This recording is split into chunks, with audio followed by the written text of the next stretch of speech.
Hello everyone and welcome sa another episode natin for Madrid, Philippines. And today, i-interviewin natin ang isa sa mga nakapasa sa 30 days evaluation training ng Madrid, Philippines. And her name is Elizabeth. Without any further ado, here she is. Hi Elizabeth! Hello po, good day. Maikli lang naman itong interview na to. I'd like to ask kung ano yung naging experience mo in regards of the 30 days evaluation training. Ano yung mga naging learnings mo? Ano yung pwede mo ma-share sa amin? At ano yung mga naging challenges mo habang nagte-training? Okay, 30 days training. Nung una, parang for me, it's very corny kasi dadaan ka pa sa 30 days training. Kapag pumasa ka, dapat tatrabaho ka na agad. Pero kakaiba kasi yung Madrid.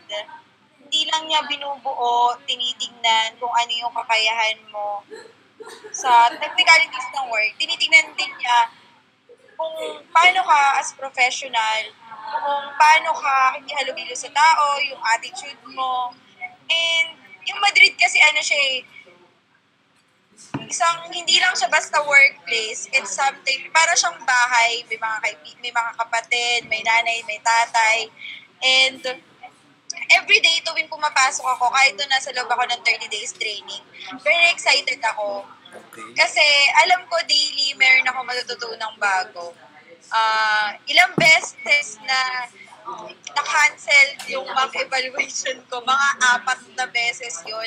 Okay. And every time na schedule today yung mock evaluation, tapos maka-cancel siya, yung yung kaba ko, no, parang lalong nadadagdagan. And then, nung dumating yung mock evaluation, dun kasi isang buong proseso siya titignan yung handshake mo, ipapakilala mo yung sarili mo, kung ano ka, kung sino ka, kung saan ka nanggaling, kung ano na yung experience na meron ka, and kung then yung technicals na paano yung interview, kasi as part of an HR, Okay, kung Elsa? paano mag-interview. Yes po. Ano ka ba? Taga saan ka ba galing? Sa Quezon City po. Quezon City. So, And now you are in, saan ba yan? Pangasinan? nasa Pangasinan po ako. Pinadala ko na Madrid dito kasi meron akong mga hidden projects. Okay, may mga hidden agenda kailangan na agad. tapusin dito gawin at para makilala ko din kung ano yung meron sa branch, kung ano yung meron sa branch at na wala sa Makati at meron sa Makati na wala sa branch. Okay. Yan po. And kailan ang balik mo here in Manila? I'll be there na after a week, last week ko na next week, and ayun, actually medyo sad ako kasi talagang masaya dito at Okay. na-enjoy ko siya. So gusto mo magstay dyan? Okay naman kung pwede dito magstay. Ah, Nakakatawa dito, I swear. okay. Talagang masaya Okay, dito. continue. Anyway, yun, to continue, yun, dumating yung mock evaluation, maraming ginawa sa technicalities ng work. Tapos, dun sa last part, may tinanong sa amin na, bakit ka mag-stay sa Madrid? Bakit pinursu mo yung 30 days training kahit na parang kakaiba siya? Ang masabi ko lang is, kasi nga kakaiba siya. Kasi kakaiba yung Madrid. Kahit na parang may part na parang, baka bumagsak ako, pero hindi, papasa ko to. Kasi kakaiba yung Madrid. Special about it na sobrang nakaka-excite kung afterwards, siguro after 2 years, ano pa yung meron sa Madrid, hindi yung parang 2 taon na ako dito. Alam ko, ganun yung pakiramdam yung parang everyday you're excited to add another day na naging part ka ng Madrid. Yeah. Ayun. Okay. So, last words sa mga nasa training ngayon, sa mga hindi pa parte ng Madrid, Philippines. Para sa mga nagtitraining pa ngayon, guys, just be excited every day. Kasi every day meron kayong matututunan sa training nyo sa 30 days na yan. And, Sorry, Elsa, nawala ka. Masarap kasi din. Matututo rin sa mga...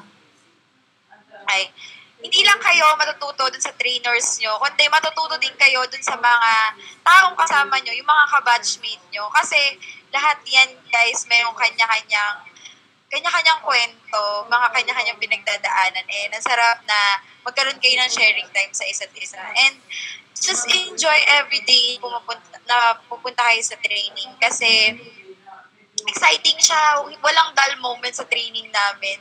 Honestly, yung iba, alam ko naman, may mga time na inaantok, pero ako never ako inantok sa training. Kasi, hindi sa pagmamayabang, pero na-excite ako everyday na mag-training kami. Kasi alam ko na may additional knowledge. Kahit na, nung start kasi, ang in-applyan ko talaga is as HR assistant. So, I expect na magiging part ako ng recruitment. Okay. Pero, napunta ako sa compliance team. Sa una, parang ayoko. Kasi nga, alam ko HR is for recruitment. Pero nung nandun na ako, walang halong biro. Talagang na-enjoy ko siya. Talagang alam ko na may additional knowledge na binigay sa akin yung Madrid. May additional learnings na naman ako matututunan. At sobrang thankful ako to be part of compliance team ng Madrid. Okay, so Yun po. Para sa mga hindi pa part ng Madrid, mag-apply kayo sa Madrid, guys. Kasi, maraming, kumbaga, yung ibang company, malalaki na sila. Yung Madrid, yes, we're just expanding. Pero, guys, ako, honestly, na-excite ako to see kung paano yung magiging growth ng Madrid after 2 years, after 4 years, Exactly. and so on and so forth. Yan lang po. Thank you. okay, so thank you very much, Elsa, for taking time. Salamat. I know that you're Thank busy you. dyan sa Pangasinan, and see you next week. Okay? Yeah. Okay. So, magpapaalam lang ako sa mga viewers natin. Okay? So, sa lahat ng mga hindi pa parte ng Madrid, Philippines, we strongly encourage you to apply. So, to apply, click here the link na mag-a-appear. At sa mga hindi pa nakakapag-subscribe sa channel, click here. At sa mga gustong mapanood yung mga past videos namin, just click here. At para magpaalam kay Elsa, just wave your hand. Bye, Elsa! Bye. Thank you. Okay, bye!